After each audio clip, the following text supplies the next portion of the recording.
Abel James, what's going on, man? Hey, Jimmy, always wonderful to see you and hear that wonderful voice of yours. Yeah, man, like you and I have been in this business a long time. Like I think you said 2009, 10, somewhere around there is when the Fat Burning Man podcast came out. Yeah, the podcast itself was a little bit later, but I started up as a blog and then I did offline interviews and then I quickly, and you were involved in this to some degree, went into podcasting because you were one of the OGs. You predate the OGs. Yeah, I recently had Sean Croxton on this show, and we were talking about, yeah, we had podcasts before there was an iPhone. Like the Exactly. iPhone this. So you came a little bit later than that, and you came within the realm of the paleo movement when it was out about a decade ago. I definitely want to talk to you about paleo on the show today. But man, I remember my first impression of Fat Burning Man as the concept. Here we are with this very nice looking guy, hairy chest, no shirt on as the logo. And I'm going, who is this braggadocious, you know what, thinking all that without a shirt on? You were, by the way, all that without a shirt on. And I was like, wow, okay. But then I listened to you and I'm like, oh my God, I want to grow up and have a voice like that. Yeah, I've been a musician for pretty much my whole life, and I go about kind of like the online persona thing in a tongue-in-cheek kind of fun way. And before I did Fat Burning Man, I was anonymous because I had a serious day job paying off my loans as a strategy consultant, and I did keynote speeches like for the government and worked with Fortune 500. So I wanted to keep my health blogging, which sometimes was a little bit edgy back then too, kind of under the radar. So I blogged, and my persona was Honest Abe, Honest Abe's Tips. It was a blogspot site way back then. And, it was interesting. My aunt read it. A few people read it. But what I realized as I really started doing the research and going deeper is that I wanted to know who was giving the advice. Because back in the day, I met a few people who they talked the talk, they did not walk the walk. But you wouldn't have known that unless you actually kind of like ran into them in real life. You know what I'm saying? Well, and a lot of the people that have been antagonists of mine over the years, and I've been very open. I go on camera every day with Jimmy Rand. I don't hide. I go to conferences. I don't hide. And yet some of my biggest critics are behind a fake logo, an animation or something. I'm like, all right, I have nothing to hide. What are you hiding? And so it's funny how those are the loudest critics. And of course, when you've been in it as long as I have and you have, you don't really pay much attention to the critics anymore. Not so much. And, I could post pictures of kale, and I tried that for a while, but it didn't get near the amount of clicks of me, especially with my shirt off, as much as I hate that. And if people know me in like real life, I'm not at all that guy. But to me, that was also kind of like I'm inherently shy. And it's a powerful accountability tool, being Fat Burning Man, especially being known for kind of like Shaun T. Like if Shaun T started putting on a bunch of flab and didn't have his dance moves anymore and his six pack, then it's going to have a different effect. And some people really hide behind those anonymous accounts, especially these days, because it's hard to be out there. You're just lining yourself up for character assassination day after day, and people come at you. And some of it's fair, some of it's helpful, but a lot of it's not. And you know that better than almost anyone, because you're out there more than almost anyone. I put out way less content than you do, and one of the reasons for that is because it's really hard to be out there and constantly take those arrows. Well, and I've learned a strategy over the years of head down, content out, and then you don't get overwhelmed by the negativity. And of course, lately I've been diversifying my content, that I don't just talk about nutritional health as much anymore. You're on a show called Real Talk, where it let me branch out into other topics. I've been talking a lot about relation stuff, been talking about COVID-19, been talking about my own childhood trauma. So all these things kind of get encompassed into the human being that I am. And I think what we've lost in our culture, and I talked to Sean about this a lot, what we've lost in the culture is we put people in a minuscule little box. Like we put LeBron James, he's just a basketball player. He's not allowed to talk about anything else. Or if you're some entertainer, a singer or an actor, you're only allowed to sing and act. You can't do anything else. And I've always kind of understood the jive of that, but I don't understand the spirit of it, because you rob that person of their humanity, of who they are. The totality of a person isn't just their occupation. Like I'm a podcaster and I go on the camera and I write books, but that's not all who I am. And I think it's far more interesting to learn deeper who people are. I absolutely agree. And when I was listening to that last interview you did with Sean Croxton, it made me think of, before I did Fat Burning Man, I was playing over 300 live music shows a year in Austin, in a bunch of different cities, going on tour and stuff like that. And not only was I not Fat Burning Man, I was a chubby musician who didn't totally have it figured out quite yet. But I was kind of like a high-powered consultant, like doing real work and have a legit research background, and educational background, and that sort of thing.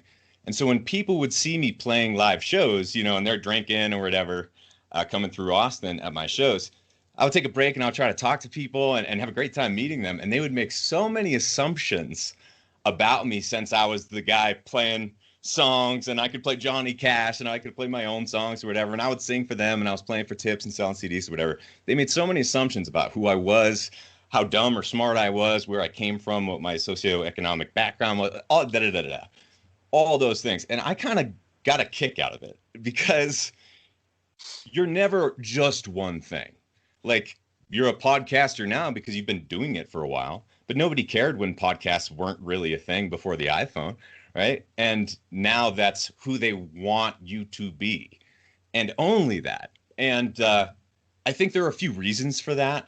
But anyone who's listening, you have to be careful, because it's damaging for you.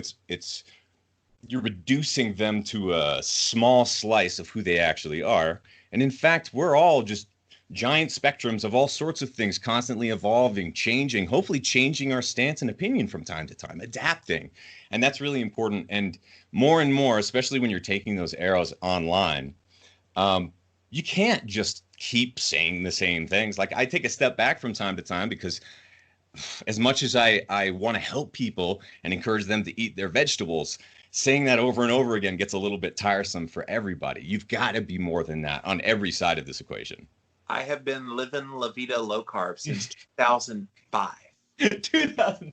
Just tell people, cut your carbs and eat real food just so many times, Abel, before you go, there's more to life then. Exactly. And one of the cool things that's happening is you're seeing the people who are, I guess, standing back because they might not really know what to say. And you touched upon this in your last episode with Sean as well. And then the other people who are just out there carefully trying to move conversations forward, having each other's backs. You're a great example for that to everyone out there, Jimmy, I think, because you post some things and I feel like you admit when you make missteps or when other people think that you've made a misstep, and then you challenge them when they try to impose a misstep on you or mischaracterize what you say. And that's really happening to all of us, no matter what color you are, where you came from. That's happening to everybody. And we all need to be a little bit more empathetic and also be willing to have conversations with each other, because it's the only way we'll get through this. Yeah, when the race relations stuff came out, it was amazing how many people said nothing. And I'm going, okay, I get the sentiment. I understand the why. Some people just didn't want to be involved. I'm the kind of personality, and you seem to be one of these as well, Abel, that you want to create conversation. And it's with that conversation that you're able to dig deeper and learn from one another. If you never say anything, like if you get married, you and Allison have been married a little while now. If you got married to Allison, you said, I do, and then never talked, how would you develop that relationship? Well, besides the obvious, but that's only one thing you can do. You have to, I think you know what I meant. You have to talk to each other. You need to challenge each other too. It's not all... But I think there's this weird thing going on with our language, with our culture, where if there are any disagreements, it's not okay. And it has to be like banned or gone. Like that's not, you can only have one side of the conversation here. The other side is not allowed. And it's like, no. If you're going to be in relationships with people, one of the reasons that we have strong relationships with people, I believe, is because we challenge each other and we rib each other. You know what I mean? And you have to do that with your wife and your good friends and your frenemies and your enemies, all of that. It's important. And no matter where you are on the spectrum of good and evil or one side versus the other, we're all here to learn from each other and help make each other better. And I think there's so much to be learned from people who may be a little bit more ignorant in your mind or closed-minded.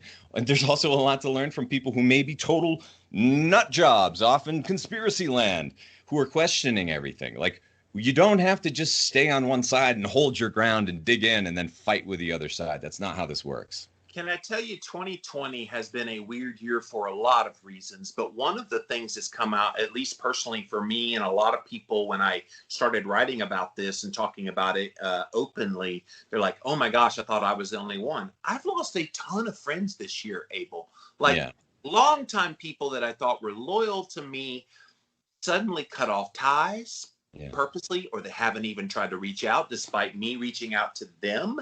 I don't know if the conflict with COVID-19 and the race relate just gets people to thinking. I don't know what's happened, but in my mind, it's like, okay, I'm purging the fake ones. Mm-hmm. I know who my real friends are. Reconnecting with someone like yourself this year has been wonderful. And then welcoming in some new friends. So it's kind of been an exciting, but albeit depressing kind of year, because you want the friendships you have to be real and to be strong, and things you thought were real, you're now realizing that was just a facade. Yeah. And that's, I think, a favor to all of us in the end. And I've never connected with more people than this year. It's all been digital. We've been to one dinner party this year. It's August, right? But there is an opportunity to reconnect with those you love. And what I've found is it, especially the people who I met in person years ago, who we've reconnected with, and those are the relationships that can stay very strong and become even stronger, even if it's just virtual. It's more challenging for the people you've never met in person, but that can happen too. I've made, the technology is here, but all it takes really is putting in the work. A couple of my best friends, one of them I only met once after just doing music lessons and coaching back and forth with them. And now I have another person like that. And there's some of my best friends in the world because we talk like once a week, but we haven't seen each other ever or in years. And so I think we can all double down on the really special relationships that are being uncovered now, and let the other ones, if people kind of disappear right now, that's okay. We're all in rough shape. We haven't quite figured it out. We don't know what's coming next. We got to get our ducks in a row. And hopefully some of those people who disappeared from your life or just like aren't really there right now, we can stay open and allow them to enter our lives later when it's the right time. It doesn't have to be black or white. It doesn't have to be 1 or 0, That's true. And of course, you and I are both podcasters for a very long time. We both have our audiences of people that listen to our work and follow us. So when people meet us, either virtually or in person, they're like, oh, I feel like I know who you are, even though we don't know who they are. So that's the fun part of what we get to do. It is cool. It's one of the promises of all of this, because it's so easy to get lost in the terrible dystopia. And I have a hard time looking around and calling this progress. But there are a lot of really cool things that we're able to do now. Like in my own personal life, one thing that I continue to do is practice music on various instruments. And so I've been able to connect with some of my all-time favorite legends and take lessons from them over Skype, just like we're talking right now. And maybe that's even better than doing it in person, because to some degree you can be more focused. As long as the connection is good, you can do it on a regular clip. It doesn't matter if they're traveling. You can do it all across the world, study with some of the masters in Asia if you want to.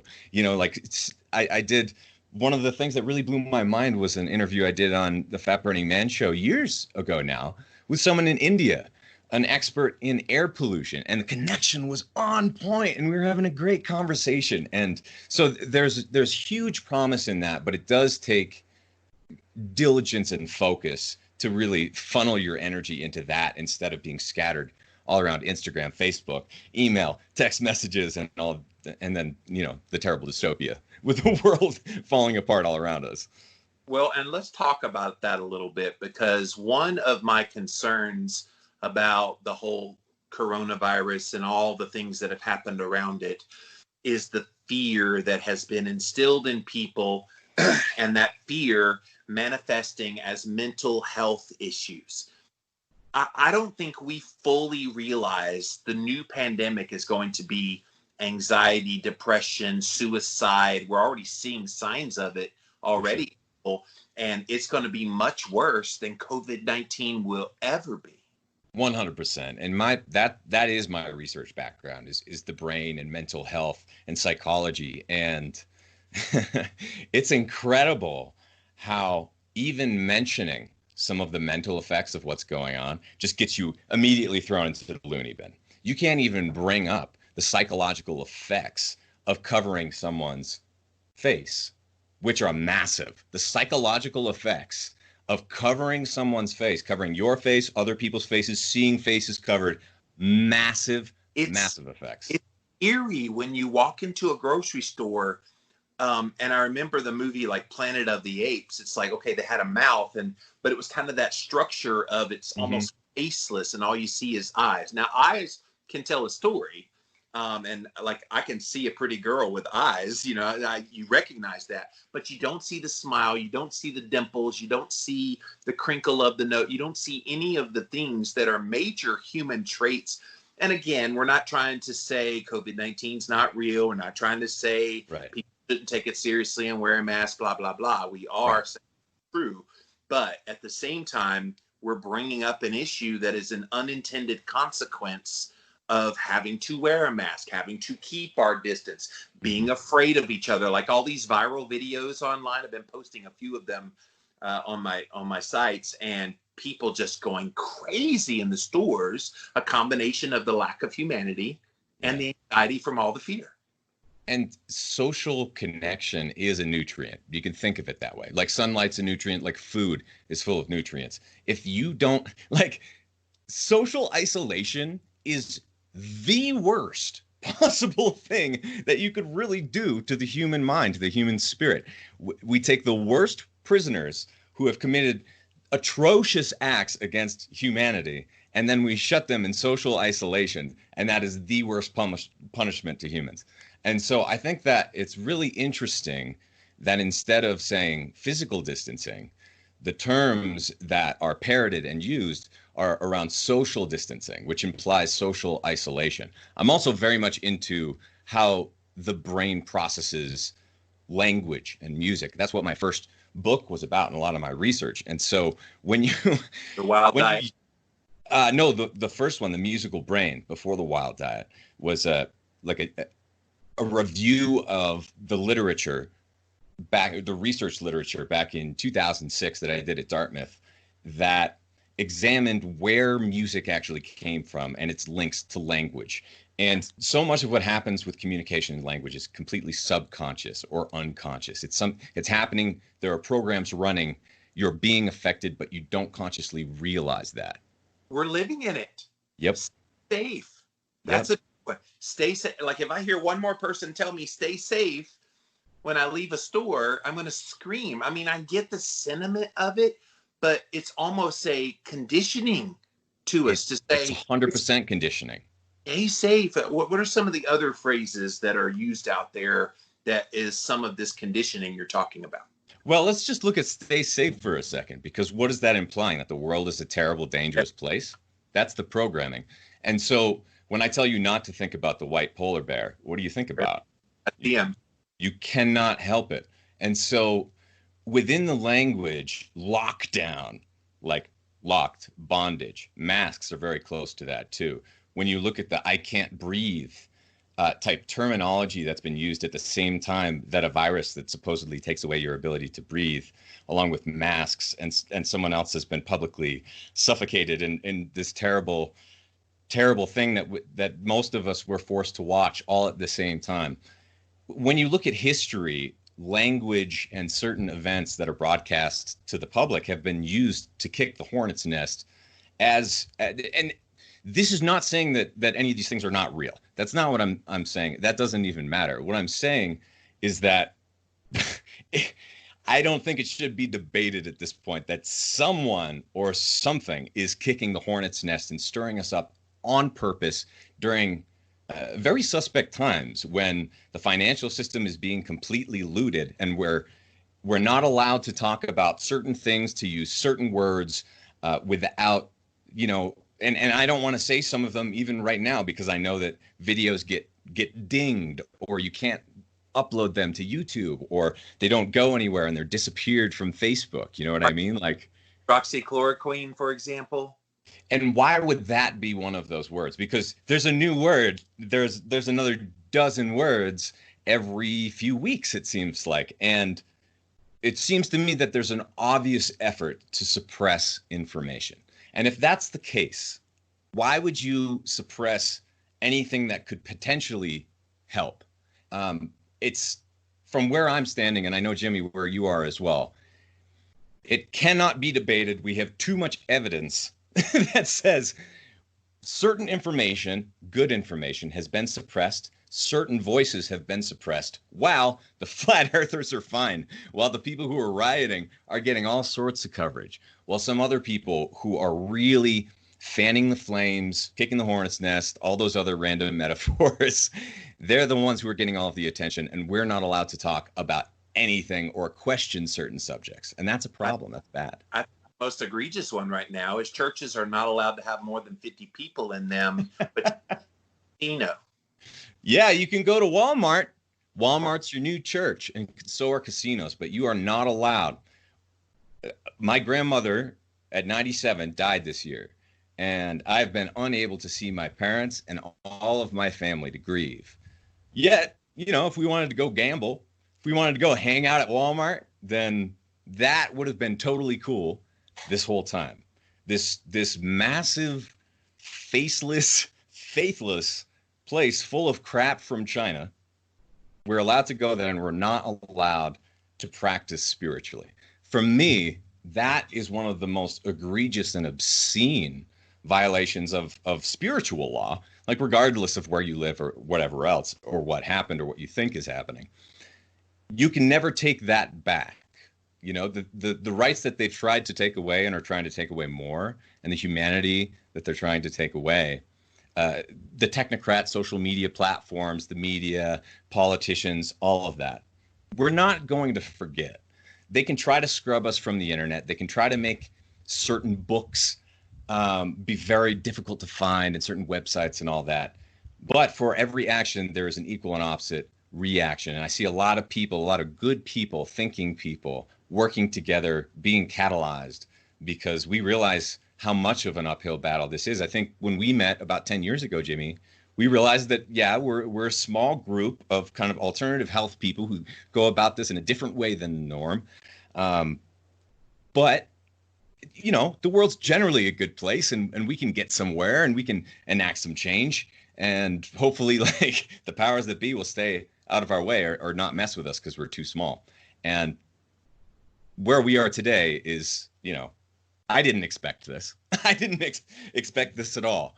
But at the same time, we're totally built for it. And we've nurtured so many relationships, even if none of those conferences that we went to ever come back, all those places where we hugged and ate together and really connected as people, even for short periods of time, that will never go away. And the beliefs that we have and what we stand for, I don't believe will ever change. There are certain things, yes, we're going to adapt and we're going to make pivots here and there. But the overall reason that we're doing this, to help each other and to help build a better world instead of a dystopia, we're never going to stand down from that. Yeah, and I think the world has changed in a lot of bad ways, but I also try to look at bright side of things. I know you do too. As an eternal optimist, I've been at this for over 15 years now, trying to get people to pay attention to their diet. Well, guess what? 2020 is making people do that. 2020 is making people evaluate their health more seriously than I think the whole time I've been online in my career of nutritional health. I'm seeing Yeah. more people at least interested. So I think people like you and me are going to be even more important moving forward because of the content that we have. Both of us have a vast backlist of incredible information. And I think people are going to be seeking us out now. I hope so. And I hope it encourages people to go deep. You can't learn much from a tweet. You can't learn much from a Facebook post or Instagram, any of those. Read a book, like read Jimmy's books, read some of mine. And I think what's happening is that people will be forced to stray away from the superficial of what social media and the internet has really become. Even, I'm thinking back to going back 10 or 15 years ago. If you look something up online, you're probably going to find a PhD or a professor or whatever who has these long posts about ketosis and all the different scientific terms with a conclusion and an abstract and all this. If you look this stuff up now, I mean, you're going to find complete garbage. You're not going to find us as much anymore. You're not going to find the independent creators. You're just going to find, stuff from Coca-Cola and sponsored posts, and then tacitly sponsored posts that you don't realize are sponsored posts. And then it's just a complete mess. So I think people the ones who are willing to do the work anyway, will go deeper. They'll find some voices and some people who are out there speaking truth right now, or at least attempting to, and go deeper on their work, because there are a lot of people out there who have seen many of these waves and trends and dystopic things kind of come and go. And you know what? I am so honored to be friends with people like you and many others who have been fighting this fight for a very long time. They're not giving up either, although it is getting harder. It is getting harder, but those of us that are in this for the right reasons and not just to make a buck, I think we're the ones that stick around. The reason you and I have longevity is, yeah, the money's been nice from time to time and it's come and gone at times, but it's the people, it's those connections we talked about earlier that keep us coming back. And it's the desire, like the really sincerest desire in our hearts to want to help people change their lives. Like, I know you still get those when people saw you on television several years back. You've done a lot of things, man, and you've influenced a lot of people. And so I'm sure you still get the reverberations of that. Oh my gosh, I read The Wild Diet and it changed my life. And I never realized things like I did before. So that's the kind of fuel that kind of keeps me going in my work. And I know it does you too.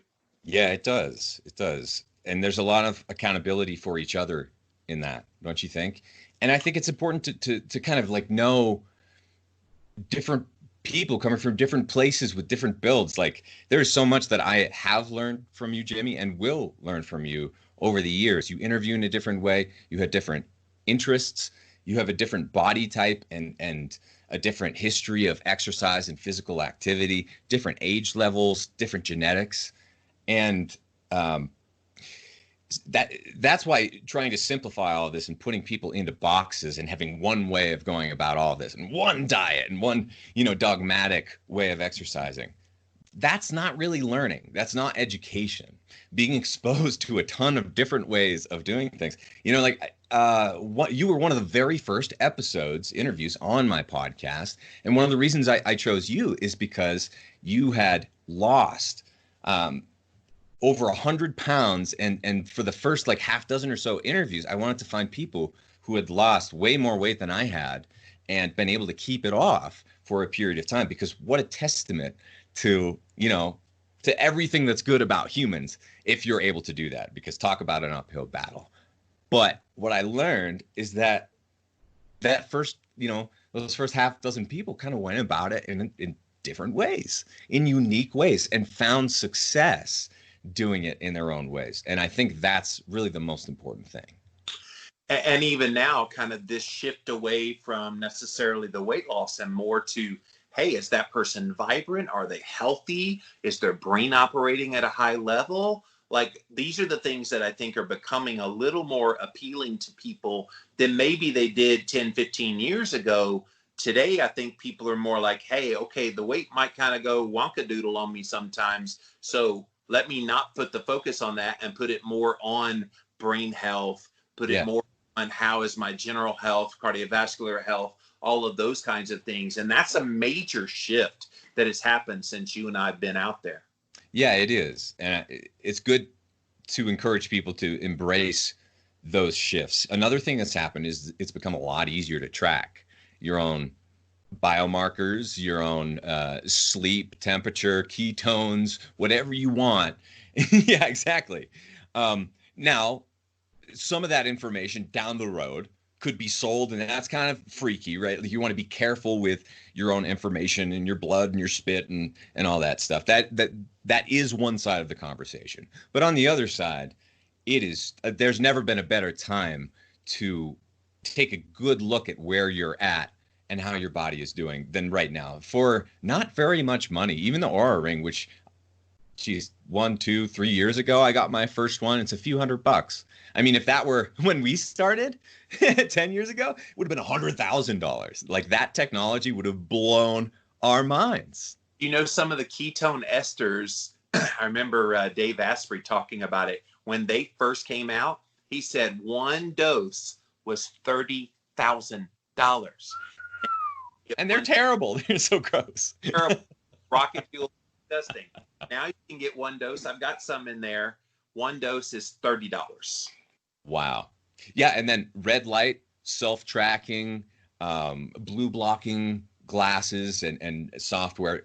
If you really want to take the reins of your own health and see this as a holistic thing in different ways involving technology and nutrition, your sleep and all that, you can get started for free, or for a few $100, you can have like more tools than almost any doctor, or certainly like even the high level athletes had just a few years ago. And if you're willing to, that's the thing, you can't just buy it. You can't just like buy these things. And a lot of people try to, right? They try to buy this lifestyle. They try to like, in some way have a transactional relationship, but you've got to put in the work. That's the most important part, you know? Yeah. I mean, I've got a Juve light, an infrared sauna, a vibration plate, an inverted tape. I got all kind of little toys over there. And I do have blocker glasses.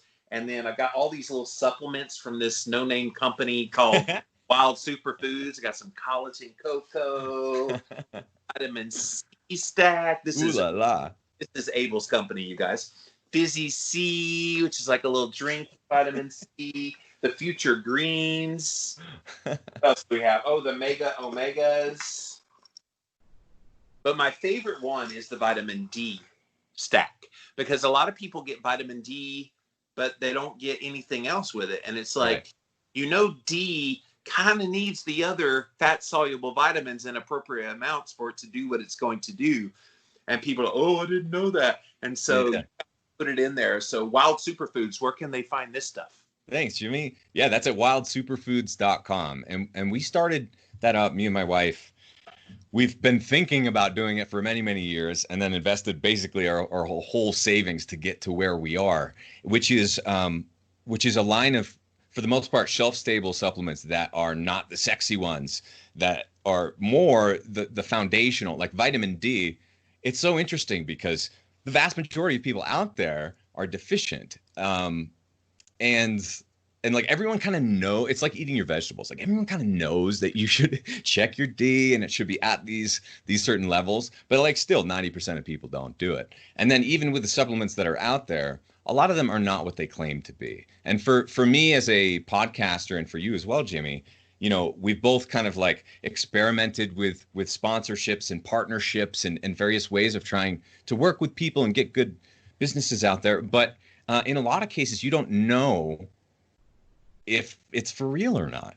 And so, especially with having a health podcast and platform, I feel a big responsibility to make sure that people are getting what they should be getting, what we promised they would get. And having, not that we were swindled, but we were we felt a little uncomfortable with how it went down with a few people who built businesses around us, and we saw what happened there. And so anyway, it's been an uphill battle, honestly, because the margins are pretty small, because we work with a manufacturing company that's been in business for a couple of decades that works mostly with, doctors' offices, and they test people's blood, and the D goes into your blood, And in order to kind of guarantee that potency and quality, it's going to appear to be more expensive than all the D that's out there that doesn't even have D in it, that doesn't have the cofactors, that is full of, in some cases, supplements can be quite dangerous because they're full of things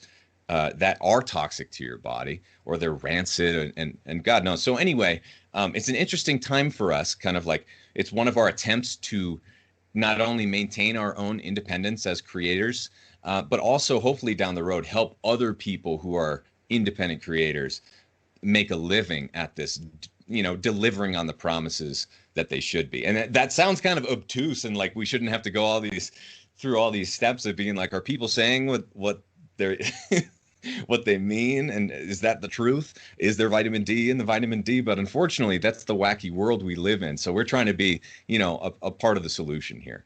And I think people will honor that. I think people are tired of going to GNC or Vitamin Shop and like it's a crapshoot. You have no idea if what you're buying is actually going to be in it. I'll tell you what, the one that was really cool to me is this collagen cocoa with grass-fed bone broth. Like people hear about cocoa bone broth and they go, ugh. It doesn't taste bad, guys. It's just basically a little bit of collagen powder that's flavored with chocolate. It's like I put a scoop in that. I'll mix it sometimes with the keto chow because I love their product. A little extra like chocolatey. So if I use the banana cream keto chow with a scoop of your collagen, I'm like, oh my God, it's so good. So you like find those little things. It's fun to kind of play around with it. For sure. And when my wife and I were testing all these different powders and pills over the years, like hundreds of them, and it's really easy to find bad tasting, badly formulated things. And, for future greens in particular, we tried a lot of greens powders and the ingredients like spirulina and chlorella. In a lot of cases, it tastes like fish tank. And then with deep sea fish oil with the omegas, like once you've had fish burps, you really don't want to, really want to taste that again. You don't want to go through that again, I still get them a little bit, but it's not near like the ones I would buy at Walmart, for example. Yeah. In fact, if you open it up, you guys, you open up one at a regular store and you smell this overwhelming, like rancid fish smell, put it back. Yes, please. That's already rancid. It's actually going to do more harm than good in your body.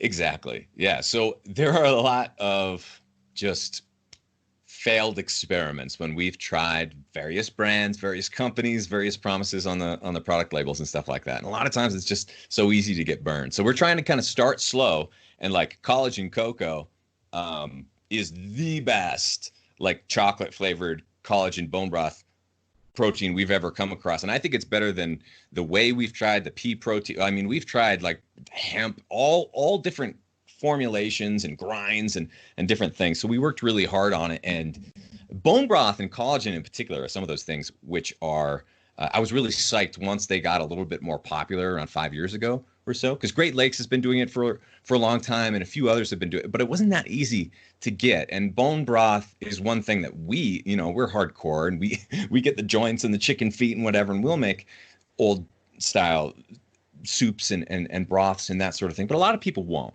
or they don't have, great access to those bones and those ingredients, or they're just not going to like kind of be as hardcore as we are about it. So having a savory option is good. But it's interesting because I was very against protein powders and even like to some degree supplementation when I first got started. Very, very skeptical.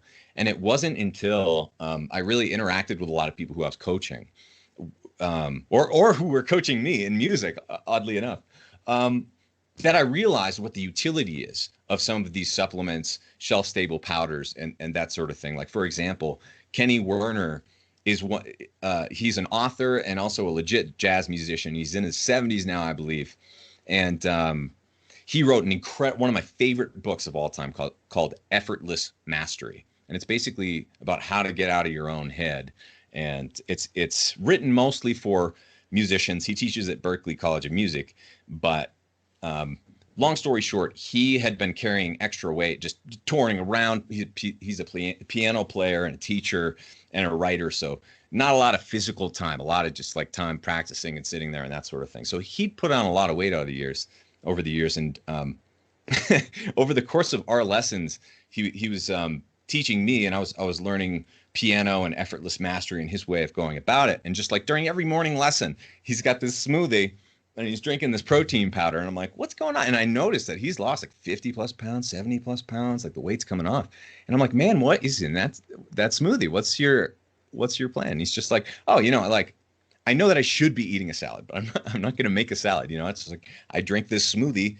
And my, I think his nutritionist or his doctor that he was working with, she says that I should drink it and there's good stuff in it. So I drink it every morning and I've lost like 50, 70 pounds. And I was just like, wow, that's like totally not me. That's not at all the way that I would go about this, but I'm not like a jazz cat in my 70s. That is perfect for him.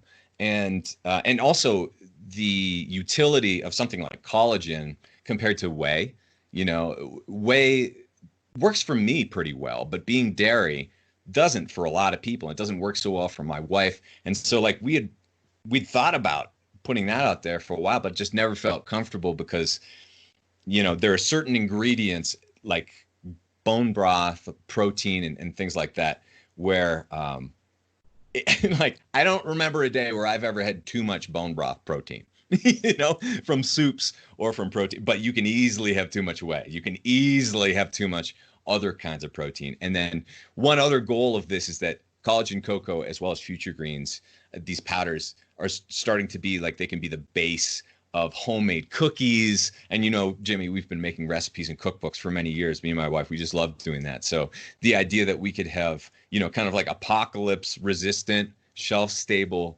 ingredients for foods that people could make that will get them through hard times, like making their families cookies. That's our next level. That's our dream world business, Absolutely. I love that you've made this company, and definitely go check it out, you guys. Wild Superfoods.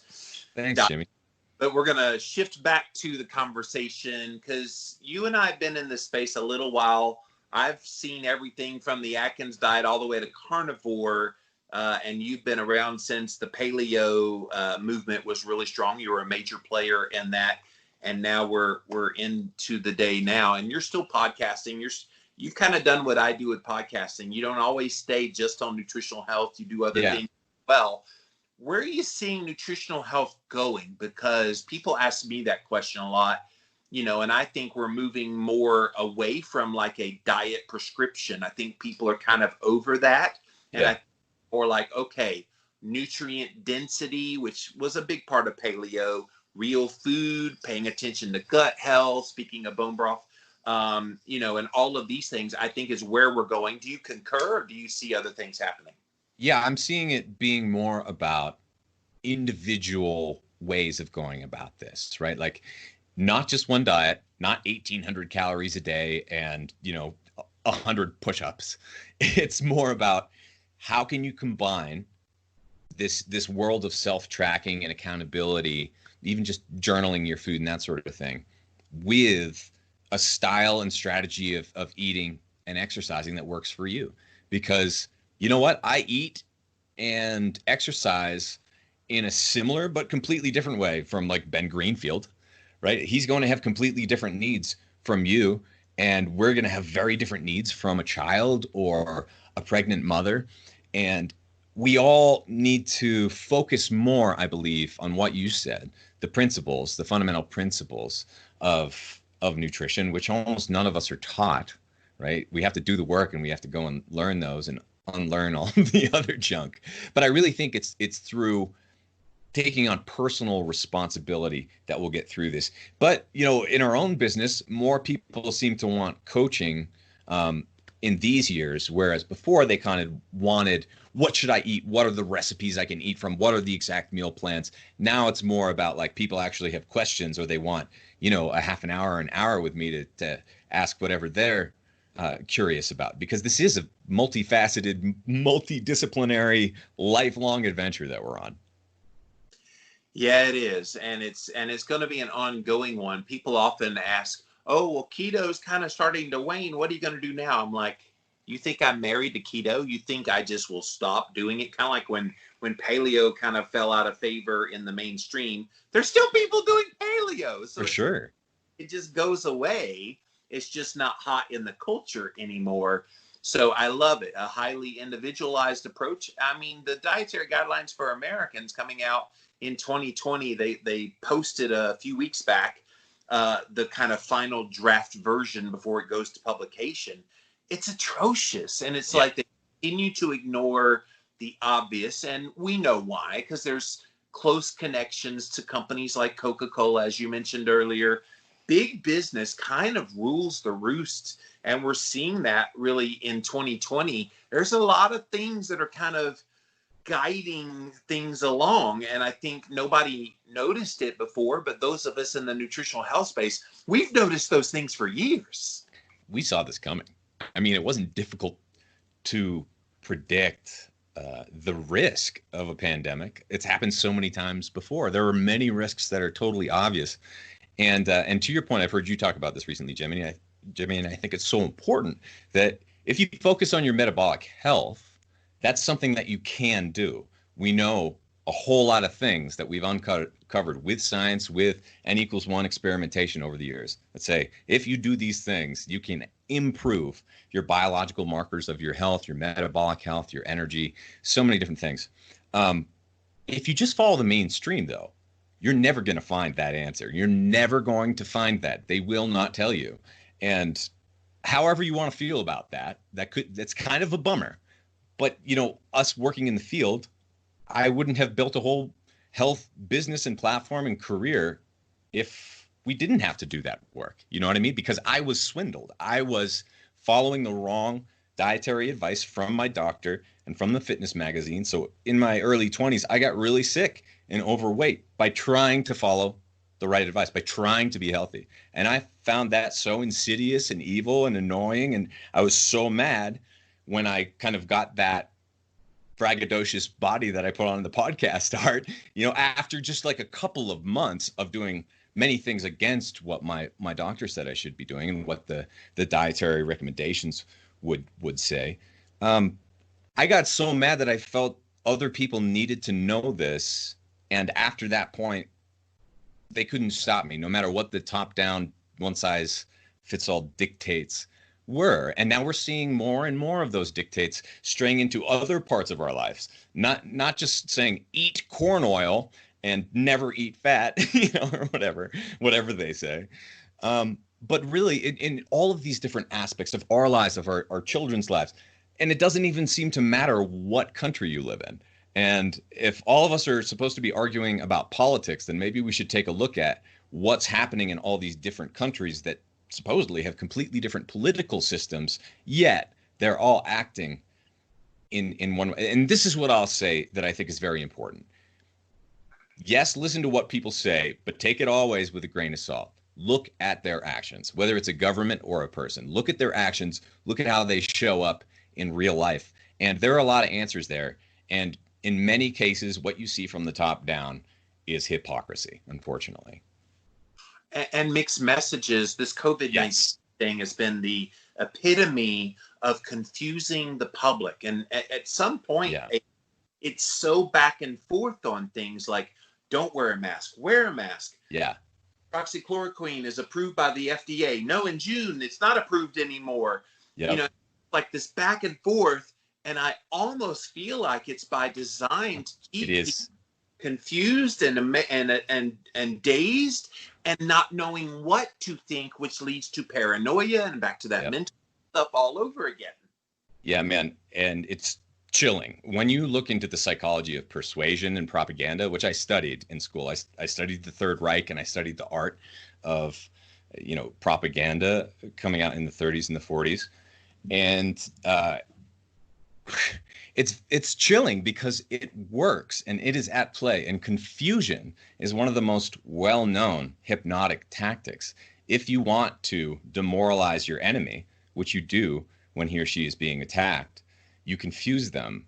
That is one of the best well-known, weapons to use against other people or against the population. And we can see it at play, whether we like it or not. You cannot deny that it's happening. But I will say this, it didn't just start happening. This has been happening for a very long time. But if you see mixed messaging coming from the top down and the result is confusion, then there are two ways of looking at it.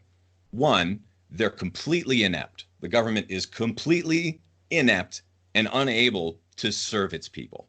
Or two, it's nefarious and trying to manipulate you to its own ends, which will always be towards the population and population control and management, herd management, than it will be your health or your individual sovereignty or your spiritual health.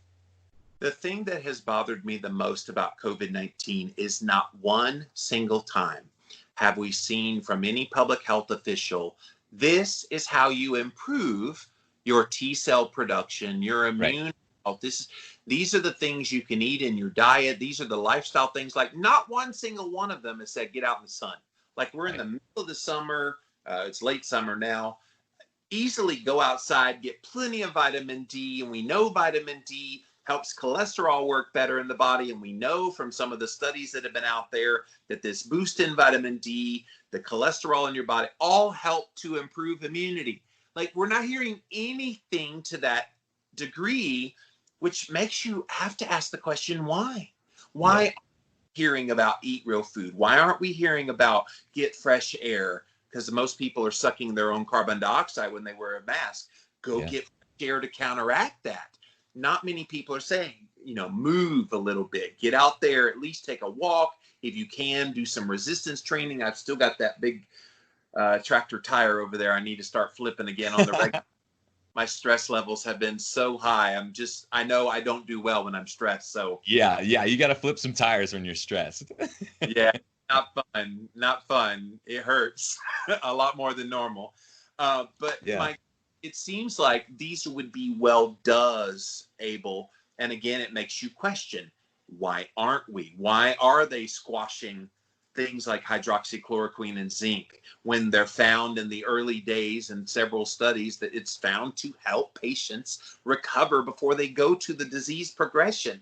It's like there's a bigger agenda going on. Yeah, and there is. My brother's a farmer in upstate New York, and small farm. They've been running it for a few years. He has a lot of friends in the farmer space, and so do I. Just kind of like all over the place. And there has been an active, ask any small farmer. They know that they are under attack, and the top-down powers that be are trying to put them out of business in various ways, usually by enacting legislation and regulation and forcing them to get like $20,000 or $30,000 or $250,000 of equipment that won't actually improve anything, but within 2 weeks or whatever. Otherwise, they have to shut down. That's been happening all over the country for years. It's been happening all over the world, actually. You have to also ask, why are we not allowed to drink milk, from a farmer? Raw milk, I mean. Milk in its natural form is illegal in a lot of the country. And we've traveled all around the country, and in many places, we've bought raw milk for our dog. And our dog thinks it's so delicious. And I have no comment. It's here in South Carolina. You should come visit me, man. You can get all the raw milk you want. It's the best. But like just the very idea that there would be any sort of hiccup there when you look around at the state of people's health, you have to ask, are we getting better or are we getting worse? And also look at what we've done for the past 10, 20, 30 years. Has that resulted in better outcomes for our population or not, for our children? Is this working or not? It's not. We can all agree, I hope, that this is absolutely not working. So what that means is we need to go back to perhaps a model of something when it did work, when we didn't have, like so many kids with mental health problems, with behavior problems, with obesity problems, with the lack of activity. Now mental health problems, which are instigated by technology, and all these tech platforms are buying and selling our kids information.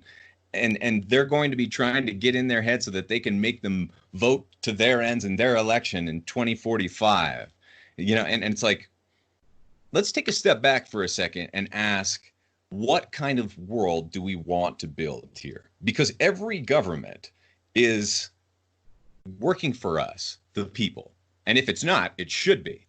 And we have a lot of years left on this earth, and we're never going to give up until we see some sort of progress where our children are growing up in the world that they deserve. And so if all of these top-down mandates and dictates are making our lives worse, like the food pyramid did, then it's very important to work together as people and communities to build that better world that we all deserve, because it's not going to come from the top down. It's really not. We can't be in this savior complex waiting for someone to save us. That's not how this is going to go down.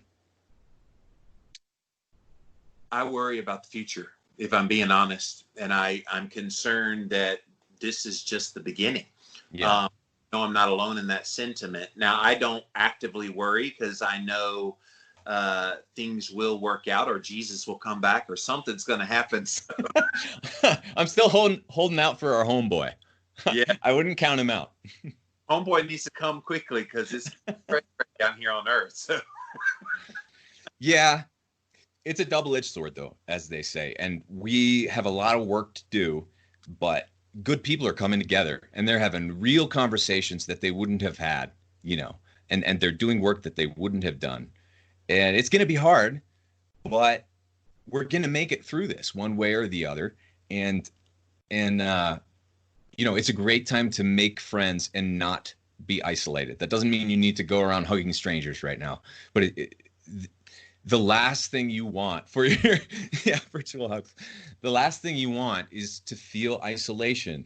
Right. And to be living in a state of fear is probably the worst possible thing you could do for your health on a day-to-day basis, is waking up in the morning, checking Facebook, checking the news, checking whatever, getting into that reactive state based upon that fear-based messaging that's built to agitate you. That's why it's there. There are many scientific studies that have showed this. And I left Instagram for a year because I read at the time, this was years ago, how depressed it makes people who use it. And the longer you use it. And obviously it's changing. It's different now. You have to dance with it. It's not good or bad.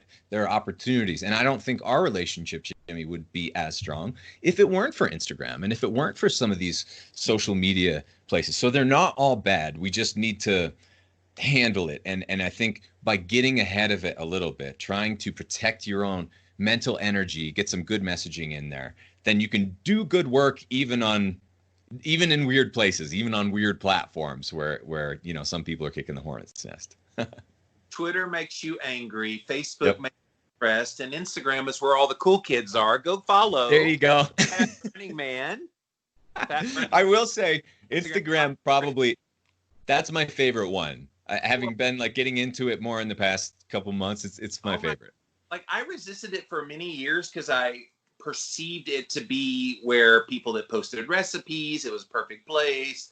And then I realized, oh my gosh, why aren't I on here? And so I came on, and now they've added all the tools of the Instagram Live. It's where I do Jimmy Rants. Is right. Yeah. So, that's where I originate the show. Although the censorship is real, so we're trying to look at alternatives to that as well. But you do what you got to do, and you cope, and you still make those connections. I love that that's been the theme song of this interview here is connect, connect, connect. But I can't let you go, Abel, until you play us a little song, man. Play your song. Yeah, Let's see. A song. You got your guitar back there. Grab it, man. What have we got? I don't know if my music is set up in here, but I would be happy to. What we can do, I'll record one and we can cut it into this post if you want to. See, the magic of post-production. Yeah, exactly. TV magic. But yeah, it's really fun. On the musical note, that's one of the things that I've been up to, even though I really should be working on my business a lot of this time, because it's rough trying to just pay our team and get overhead and all that. But sometimes you get a lot of work done when you're procrastinating. So actually, a guest on my podcast, Srini Pillay, he plays piano and he's written some musical theater stuff. And so once a week, we've been getting together and playing and jamming and writing new songs for no reason, and he's over there, close to Boston. I'm in Colorado, middle of nowhere. Yet we're still able to collaborate to make music. So I would encourage everyone out there, even if you're not, especially if you're not a talented musician or artist, like get together with other people virtually, in person, whatever, for no reason, and make some of that art. Express yourself, say something edgy, laugh about it. It's going to be okay. Preferably don't do it on Facebook or some of those other platforms. Watch your step out there. But in your own life, in your own social circles, we need to be patient with each other. And there's something really powerful. I really appreciate you asking me to play music, Jimmy, because I think there's something so powerful in when you see someone speak. That's one thing, right? They're just like a health podcaster person. But when you see them actually create something and get in touch with their emotional side, or when they really give a powerful emotional talk about something that means something to them, that's humanity. That's when we really connect with each other. So I'll have to pick out a special song for you and put it together for you, Jimmy. He'll do a slow jam version of Ricky Martin's "Livin' La Vida Loca." That's a great idea. Be careful what you wish for. Well, man, like I love watching you make your music because I can see the passion there, and so it's one reason you and I have always connected so well. Is we have shared passions and we genuinely love each other, and I think that's not taboo to say. Two dudes saying they love each other. Yeah, I love you too, Jimmy. I mean it. Well, man, I appreciate you being here, Abel, and yeah, let's get to that song. Ooh.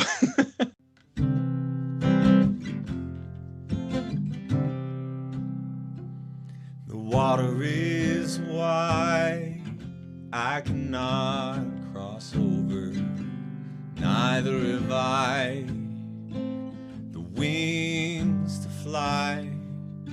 Build me a boat that can carry two, and both shall roam, my love and I.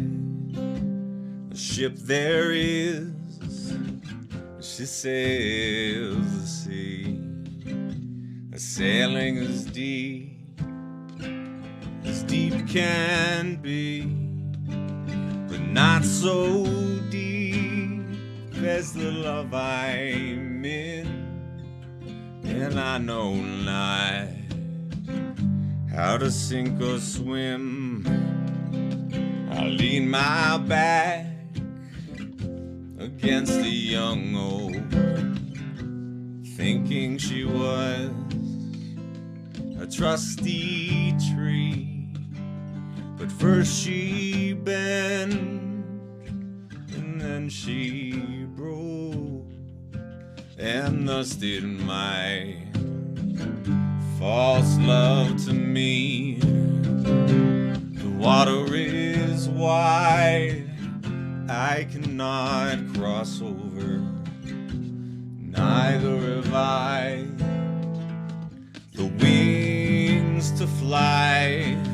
Build me a boat that can carry two, and both shall roam, my love and I. The water is wide, I cannot cross over, neither have I the wings to fly. Build me a boat that can carry two, and we shall roam, my love and I. And we shall roam, my love and